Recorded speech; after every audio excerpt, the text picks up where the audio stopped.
Hi and welcome back to my channel. In the last video, I talked about 3 amazing benefits of gratitude. And in this one, I wanted to look a little bit more in depth about what practices we can do to train our attention to focus more on gratitude. And I have a confession to make, but more about that in a minute. So, do you have any gratitude practices? Please comment below and let me know. So the first and most common gratitude practice that people know about is gratitude journaling, where you write regularly the 3 or 5 things that you're most grateful about that happened during that day. And studies have shown that people who write in a gratitude journal actually have fewer reported physical problems such as skin rashes or muscle ache or even headaches. So I have this lovely gratitude journal that was a present from a friend. Shout out to Charlotte Capone. Thank you. And so another idea other than this is to have a gratitude rock. And I'm going to be honest with you, when I first heard about this, I thought it sounded ridiculous.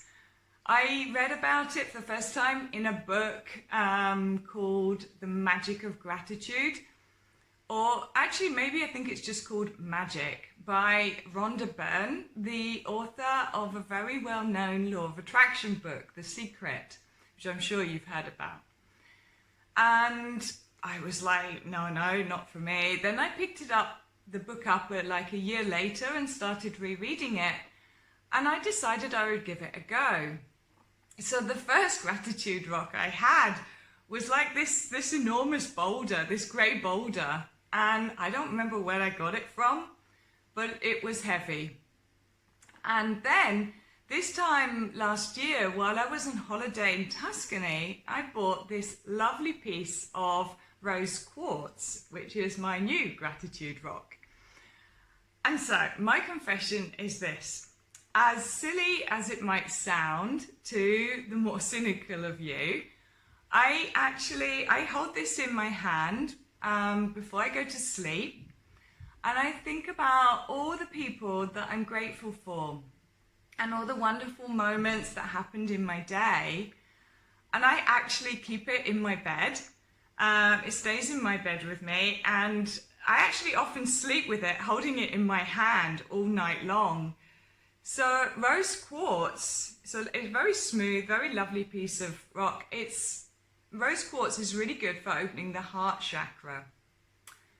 By the way, if you are enjoying this video, can you give it a like and share it with someone who needs to hear this? And if you have any questions about gratitude practices, please put them in the comments below and I will answer them. And yeah, and subscribe to my channel, please, and hit the bell to be notified for future videos. So,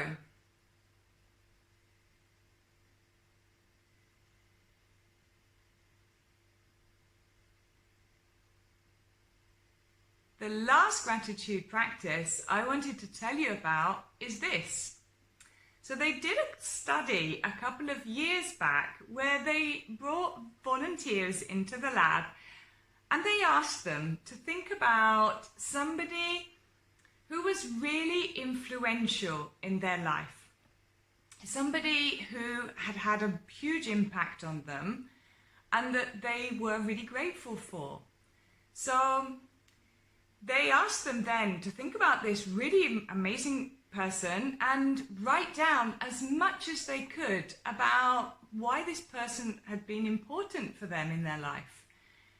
And then they really put them on the spot.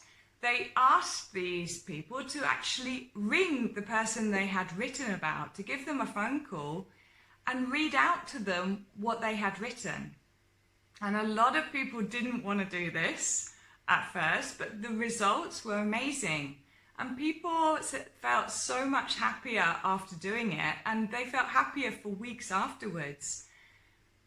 And the most incredible thing is that the person who came into the lab feeling really unhappy, really miserable and fed up, and totally didn't want to do the experiment, he was actually the happiest afterwards. It had the biggest impact on him. So there you go. Gratitude is not just an individual experience. It's way more powerful when we actually express our gratitude and appreciation to other people. And it will make you a happier person. Thank you for watching, and remember to leave a comment below to tell me which of these three you prefer, and have a wonderful day.